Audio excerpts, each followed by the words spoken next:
মই আপোনালোকক এতিয়া তলাতল ঘৰৰ পৰা কাৰেং ঘৰলৈ বা দিখৌ নৈলৈ যেটো যাব পৰা হুৰংগ আছিল সেই হুৰংগটো কোন ঠাইত আছে মই আপোনালোকক দেখুৱাম। আমি ওপৰৰ পৰা তললৈ গৈ আছো। এয়া এতিয়া যেহেতু 7 মহলীয়া তলাতল ঘৰটো তিনটা মহল মাটিৰ তলত তিনটা মহল আছে। সেই তিনটা মহললৈ যাব পৰা অৱস্থাত এতিয়া নাই, বৰ্তমান বন্ধ কৰি থোৱা আছে। ওপৰ 4টা মহলাহে দেখিবলৈ পোৱা যায়। এয়া আপোনালোকক হুৰংগটো দেখুৱাব বিচাৰিছো। তলাতল ঘৰৰ পৰা কাৰেং ঘৰলৈ যাব পৰা আৰু দিখৌ নৈলৈ যাব পৰা এটা হুৰংগ আছিল। সেই যুদ্ধৰ সময়ত ৰজাই বিপদৰ সম্ভেদ পালে পলাই গৈছিল আৰু সেই হুৰংগটো এইয়া হুৰংগটোৰ দুৱাৰমুখখন এইখন এইফালেদি হুৰংগটো আছিল, কিন্তু বৰ্তমান বন্ধ কৰি দিয়া হ'ল। এয়া হুৰংগলৈ যাব পৰা এইটো ৰাস্তা, এইটো এয়া হুৰংগ আছিল। তলাতল ঘৰৰ এইটো হুৰংগ, কিন্তু বৰ্তমান বন্ধ। এয়া আন এখন দুৱাৰ আছে হুৰংগলৈ যাব পৰা। এইয়া আমি তলাতল ঘৰৰ ভিতৰত আছো। এইফালে নহয় জানো? এতিয়াতো বন্ধ আছে, বন্ধ আছে। এইটো আপোনালোকক দেখুৱাইছো প্ৰিয় দৰ্শকসকল। তলাতল ঘৰৰ পৰা কাৰেং ঘৰ আৰু দিখৌ নৈলৈ যাব পৰা হুৰংগ নহয় জানো? ইয়াতে আছিলে হুৰংগটো আৰু এইখন দুৱাৰেদি যাব পাৰি নেকি হুৰংগটো? ইয়াতো যাব পৰা যায় হুৰংগ এয়া, কিন্তু বৰ্তমান হুৰংগটো বন্ধ আছে। সেই ব্ৰিটিছ ৰাজত্বৰ সময়তে বন্ধ কৰি দিয়া হৈছিল। যিহেতু ইয়াত প্ৰৱেশ কৰোঁতে বহুত লোক তাত মৃত্যুমুখত পৰিছিল, সেয়ে হুৰংগটো বন্ধ কৰি দিয়া হৈছিল।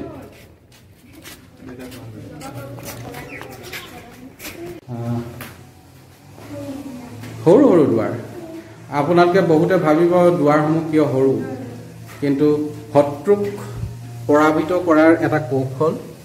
যিহেতু শত্ৰুপক্ষ দৌৰি যাব নোৱাৰিব, হাউলি আহোঁতে শত্ৰুক বধিব পৰা যাব, সেইটো কাৰণে এই তলাতল ঘৰৰ বা সেই সময়ৰ ৰাজপ্ৰাসাদসমূহৰ দুৱাৰসমূহ সৰু সৰু আছিল। এতিয়া আমি ওপৰলৈ যাম।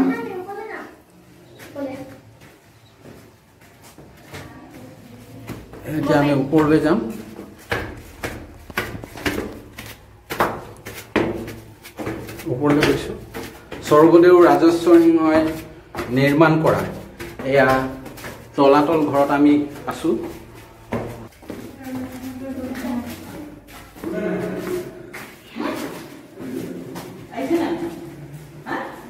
বাইদেউ ক'ৰ পৰা আহিছে আপোনালোক? মঙলদৈ। আগতে আহিছে নে? প্ৰথম আহিছে আৰু আহিছে নে আপোনালোক? মঙলদৈৰ পৰা আহিছে ন? কেনেকুৱা লাগিলে চাই? আগতে অহা নাই? হয় হয় হয় হয়। এয়া হ'ল আমাৰ অসমৰ গৌৰৱৰ প্ৰতীক, আহোম ৰাজত্বকালৰ সাক্ষ্য বহনকাৰী তলাতল ঘৰ।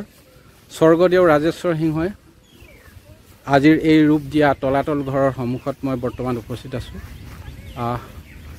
1751 খ্ৰীষ্টাব্দত নিৰ্মাণ কাৰ্য আৰম্ভ কৰাৰ পাছত 69 খ্ৰীষ্টাব্দত সম্পূৰ্ণ কৰিছিল। এয়া হ'ল ৰাজেশ্বৰ সিংহৰ পৰশ থকা তলাতল ঘৰ। দৈনিক অসমৰ বিভিন্ন প্ৰান্তৰ পৰা পৰ্যটক আহে, দেশী বিদেশী পৰ্যটক দেখিবলৈ পোৱা যায়। গতিকে আমি তলাতল ঘৰক লৈ গৌৰৱ কৰিব পাৰোঁ। অসমৰ এক গৌৰৱৰ প্ৰতীক এই তলাতল ঘৰ। ইয়াত মুঠ 5টা বৰটোপ আছে। এয়া 3টা। প্ৰথমেই যদি তলাতল ঘৰলৈ সোমাই আহোঁ, বাওঁফালে দেখিব 3টা বৰটোপ আৰু সোঁফালে ইয়াৰ সোঁফালে 2টা বৰটোপ আছে। এয়া বৰটোপ আহোম ৰাজত্ব কালৰে এয়া বৰটোপ। মুঠ 5টা বৰটোপ বৰ্তমান দেখিবলৈ পোৱা যায়। এই তলাতল ঘৰটো আমি ওপৰ মহলত প্ৰৱেশ কৰিবলৈ গৈ আছোঁ। প্ৰকৃততে এইটো 7 মহলীয়া। এয়া তলাতল ঘৰৰ ওপৰৰ অংশ দেখাইছোঁ। ইয়াত ৰাজসভা বহিছিল।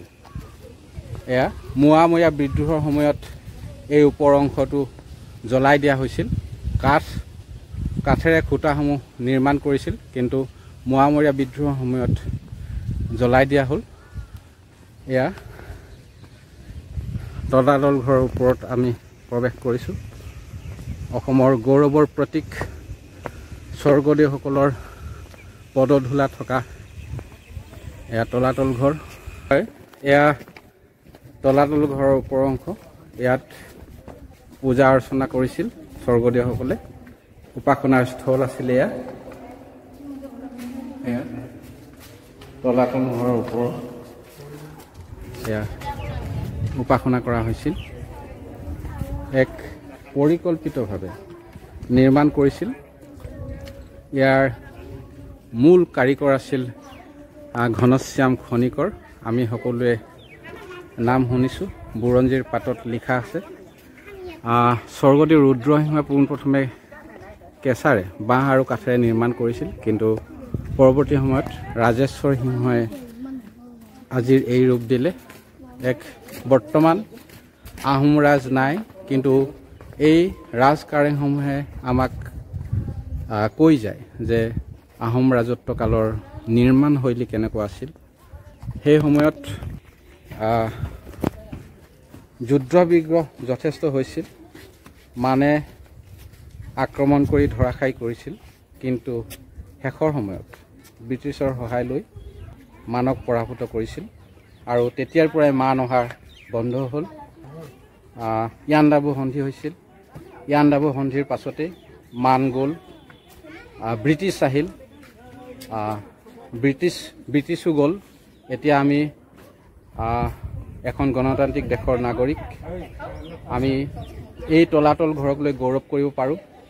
আমাৰ পৰ্যটক আহে, অসমৰ বিভিন্ন প্ৰান্তৰ পৰা দৈনিক পৰ্যটক আহে, দেশী বিদেশী পৰ্যটক আহে। আমাৰ পৰ্যটন ক্ষেত্ৰখন যদি টনকিয়াল হয়, এনে সম্পদসমূহৰ জৰিয়তে আমি ৰাজহ সংগ্ৰহ কৰিব পাৰিম। আৰু আমি আশা কৰিম অসম চৰকাৰ, ভাৰত চৰকাৰ, প্ৰত্নতত্ত্ব বিভাগে এই ঐতিহাসিক সম্পদসমূহ সংৰক্ষণ কৰক, যাতে জহি খহি যাবলৈ ধৰা এই সম্পদসমূহ আৰু কেইবাশ বছৰ সজীৱ হৈ থাকক। আমাৰ অসমীয়াৰ শৌৰ্য বীৰ্যৰ প্ৰতীক সাক্ষ্য বহনকাৰী এই সম্পদসমূহ জীয়াই থাকিলে আমাৰ জাতিটোও জীয়াই থাকিব। ধন্যবাদ। Hi guys, এই ভিডিওটো লাইক আৰু চেনেলটো সাবস্ক্ৰাইব কৰিব। Bye bye. Travel. The shadows and lights of this unique journey will continue to be reflected on this website. Travtalk Assam will continue its journey to dispel the darkness and shine the light. Travtalk Assam. Please like, subscribe and share. Thank you from Travtalk Assam.